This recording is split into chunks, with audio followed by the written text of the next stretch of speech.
Tanong si Mokode kung saan siya pwedeng magbenta ng mga patay na halimaw, ay itinuro siya ng babae sa guild butcher. At dahil bultuhan ang kanyang benta, ay dinala siya ng kamukha ni Escanor sa kanilang bodega, at doon inilabas ni Mokode ang lahat ng halimaw na napatay ni Fel.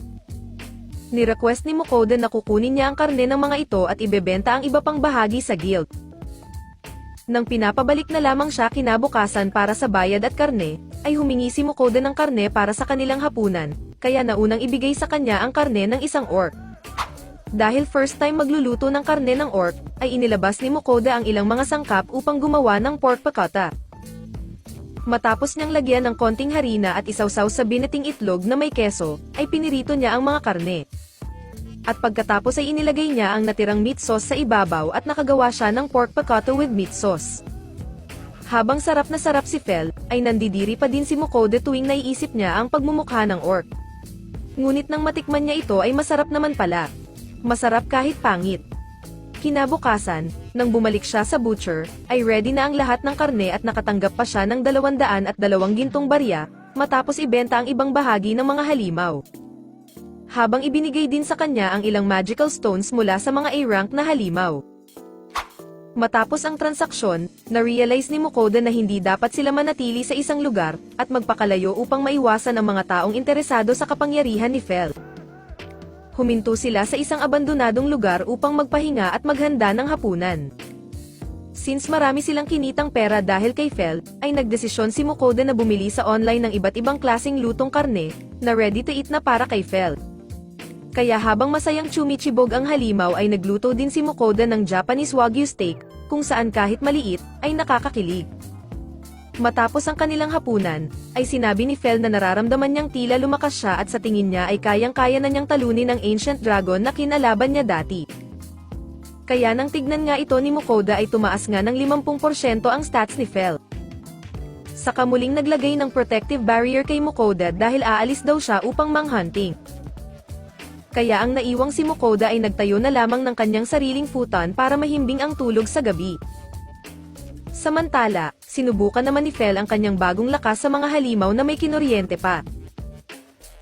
Habang pinalipad niya din ang isang grupo ng mga orc, at lumabas ang kanilang general. Subalit maski ito ay madali lang din tinalo ni Fel. Dumating pa ang isang malupit na chimera, ngunit maski ito ay nakatikim din ng isang birada. Kaya napasigaw na lamang si Mokode nang napalibutan siya ng mga patay na halimaw pagkagising niya. Nang mapag-usapan ng dalawa kung paano nanghuhuli si Fel ng mga halimaw gamit ang mahika lalo na ang wind magic, ay namangha ang bida at nais na din matuto ng magic. Kaya nang sabihin sa kanya ni Fel ito upang magawa at makumpirma na mayroon din siyang mana, ay sinubukan ni Mokode na magpalabas ng fireball, ngunit napahiya lang siya. Kaya tinuruan siya ni Fel kung paano gamitin ang mana sa pamamagitan ng pagpapadaloy nito sa katawan. Dahil dito ay nagawang makagawa ng fireball ni Mokode, ngunit patso. Kaya nang sabihin ni Fel na dapat magkaroon ng battle experience si Mokode upang mapabilis ang progreso, ay bigla siya nitong binitbit at dinala sa lungga ng mga goblin, habang inutos na atakihin niya ang mga ito. At dahil natatakot si Mokode ay binisto ni Fel ang kanilang pinagtataguan, kaya hinabol siya ng mga goblin. At nang iwan siya ni Fel ay wala siyang no choice kundi kalabanin ang mga goblin, ngunit nang metalisod siya ay buti na lang, ay nailigtas siya ng protective barrier ni Fel. Kaya nagpatuloy siya sa pag-atake sa mga goblin at nagawang makapagpalabas ng malakas na fireball, subalit nagsimula siyang manghina at bumagsak sa lupa. Dumating naman agad si Fel upang tapusin ang laban. Nang magising si Mokode, ay agad siyang pinuri ni Fel sa kanyang nagawa.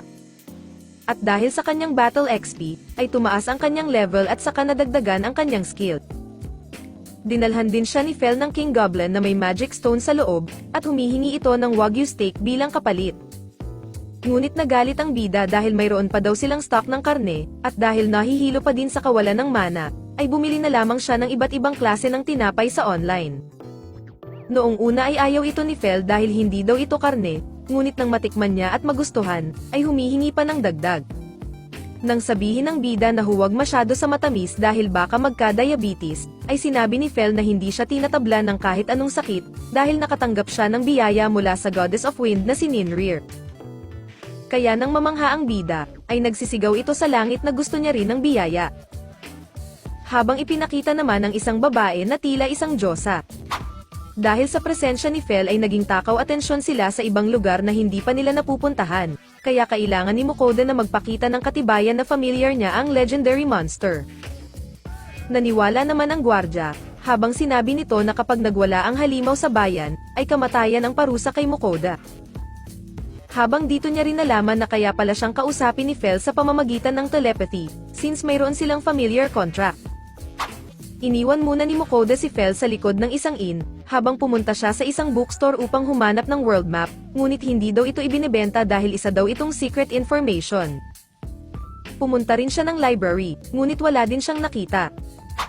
Dahil hinapon na, ay sinalubong siya ng nakabusangot na alagang lobo, kaya umorder na lamang siya sa online ng ready-to-eat na yakitori, at pork cutlet, para sa sobrang gutom na lobo.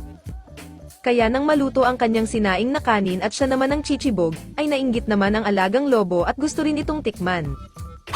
Kinabukasan, nadiskubre ni Mukoda ang isang inuman at nagpasya siyang bumili ng mga inumin upang pakisamahan ang tatlong naglalasing.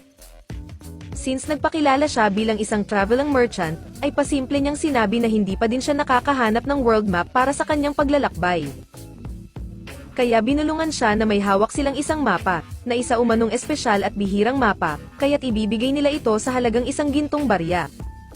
Pumayag naman si Mukoda na bilhin ang espesyal na mapa, ngunit nang lumabas na ang tatlong manginginom, ay nagtawanan ng ibang mga naroon. Dahil nalaman ni Mukoda na ang mapa ay ibinebenta lamang sa Adventurers Guild at ang presyo nito ay 1 pilak na barya.